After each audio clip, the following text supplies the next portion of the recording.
All right, so Night City, 2077, just from the vibe, you know it's massive, this sprawling, ambitious metropolis. But it feels like it's choking, you know? Corporate power's got it in a headlock, poverty's everywhere, gangs carving up the streets. And you know what really grabbed my attention from your message? You're wondering about revolution. In this kind of pressure cooker, can things really ever change that fundamentally? Can a revolution even happen?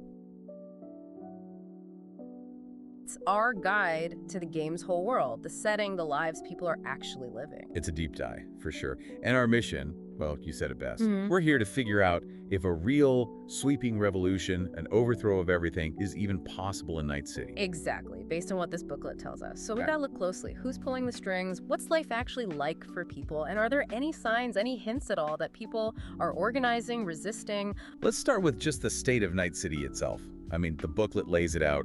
It was supposed to be this capitalist dream, right? Richard Knight's vision. Yeah. But jump ahead to 2077, it's a whole different story. Corporate control's running rampant, the gap between rich and poor is a chasm, and gangs are practically running the show in some places. It's a textbook example of how things can go wrong. You've Right. got these massive inequalities, the original promise of the city completely shattered. That kind of environment breeds tension. Well, It has to. It feels like a powder keg just waiting for a spark. Yeah. And the way the city's divided into these distinct districts, it just adds fuel to the fire. We're not talking about some uniform shared experience here. No, not at all. You got Corporal Plaza, the heart of it all shiny and corporate. Then you got the Badlands, this lawless frontier beyond the city limits. Rancho Coronado, Pacifica, Haywood, Dogtown, Japantown. Each one's got its own history, its own vibe, its own problems. You can practically feel the differences, right? Oh, absolutely. And some of the descriptions are brutal. Rancho Coronado, for example, overflowing with garbage, the dam bone dry. Yeah, that image, the failure of basic resources. It's a powerful symbol of neglect. You can't tell me that wouldn't make people angry. Furious, I'd imagine. And then there's Haywood, where the booklet talks about it being so overcrowded you can't spit without hitting someone. Talk about social pressure, right? It's intense. So what we're seeing here is any revolutionary feelings, they might not come together as one big movement.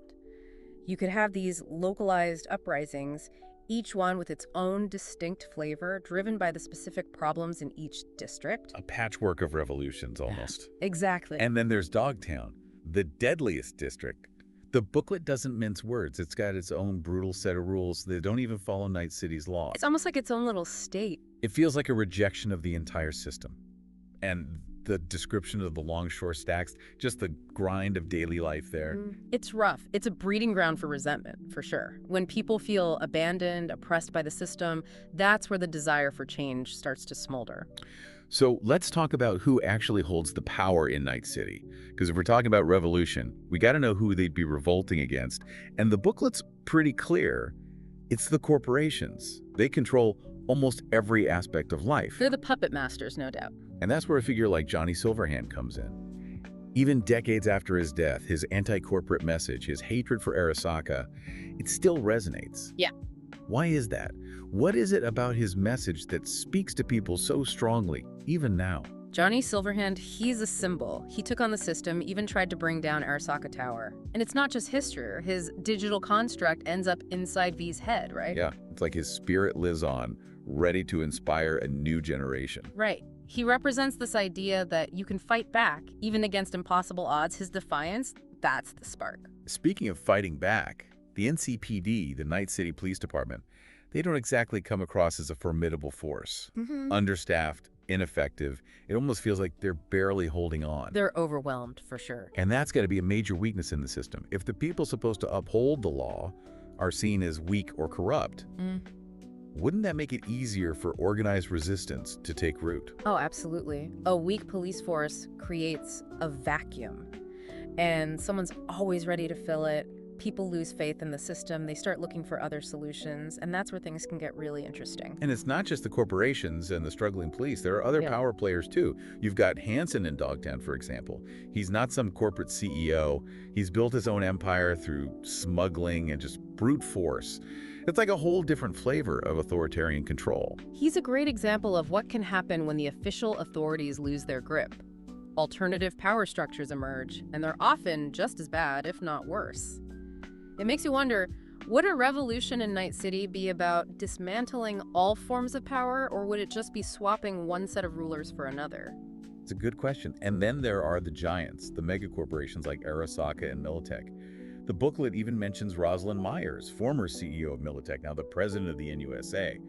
That's some serious power. The intertwining of corporate and political power is a classic cyberpunk theme. It's almost like they're two sides of the same coin.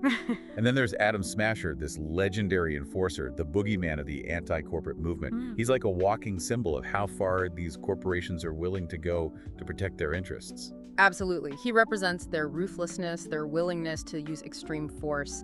Any uprising would have to deal with that, and that's a terrifying prospect. So we've got this city, primed for discontent, controlled by these powerful, often competing factions. But where's the spark? Does the booklet give us any hints about how a revolution might actually start, how it might gain traction? Well, there's the whole gig economy aspect of Night City. The booklet talks about mercs, edge runners, cyberpunks, people living outside the system, taking on jobs for whoever's paying. They're skilled, they're resourceful, and many of them are already augmented with cyberware. They're living on the edge, right? Exactly. They've got the skills, the tech, and potentially the motivation to disrupt things, especially if they see an opportunity to change the status quo. And what about the fixers? They're the ones pulling the strings of this whole shadow economy, connecting clients, finding the right people for the job. Could they play a role in organizing some kind of resistance? They could be key. They've got the networks, the intel, the understanding of how things work in the underbelly of the city. If someone wanted to start a revolution, a fixer would be the one to call. They're like the ultimate organizers. And then, of course, there's the enduring legacy of Johnny Silverhand. The fact that his anti-corporate message still resonates shows that the desire for change hasn't gone away. And V's journey, getting mixed up with Johnny's digital ghost, it's like a reminder that anyone can be radicalized, inspired to fight back. He's a powerful symbol, a rallying point. Even just the idea of him, it can plant a seed. And then there are individuals like Judy Alvarez, fighting for what she believes in with the Mox, operating outside the corporate world. Hannah Palmer, this nomad who chose a life of freedom over family ties. And Rogue, this veteran cyberpunk turned fixer. She knows the city's secrets. They're all fighting their own battles, but what if those battles became one? What if they found common ground, a shared purpose? Then things could get really interesting. Especially with someone like Rogue involved. She's got the experience, the connections to make things happen. And there's this line in the booklet in the 10 Things to Do in Night City section. It talks about fighting crime and how you're bound to be well rewarded. It's almost like the city's encouraging vigilantism. Yeah, it's interesting. It suggests that people are already taking matters into their own hands, pushing back against the chaos. So let's say a revolution does happen. What would it look like? Based on what the booklet tells us, I'm not sure it would be this unified citywide uprising. It would be messy, that's for sure. With all the different districts, the different factions, it's more likely to be a series of smaller conflicts, localized uprisings, each one with its own goals, its own methods. A revolution in pieces. Exactly. And with all the technology, all the cyberware, it feels like netrunners would play a huge role. They'd be essential for hacking, disrupting infrastructure, maybe even turning the city's tech against its rulers. Information warfare, it's just as important as physical combat in a world like this.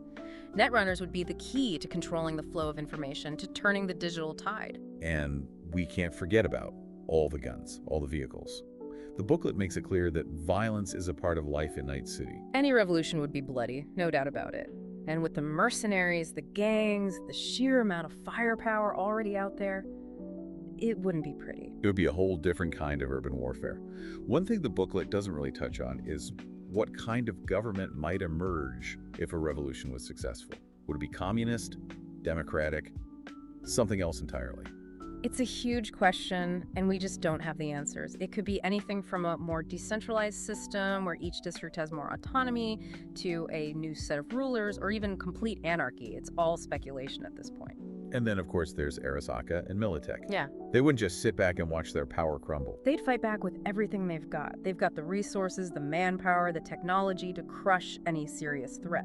So, to wrap up this deep dive, look at Night City, this powder keg of inequality and corporate control. It's fertile ground for unrest, for rebellion. We've seen hints of resistance, individual acts of defiance, the legacy of figures like Johnny Silverhand.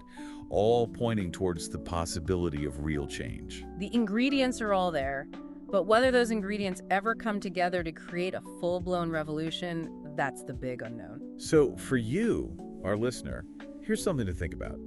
Given everything we've talked about, what do you think it would take to truly ignite a revolution in Night City? What single event, what spark could set the whole thing ablaze? And what would come out of the ashes? What kind of world would emerge from that chaos? The booklet gives us the pieces. Now it's up to you to imagine how they might fall into place. And what the future of Night City might hold.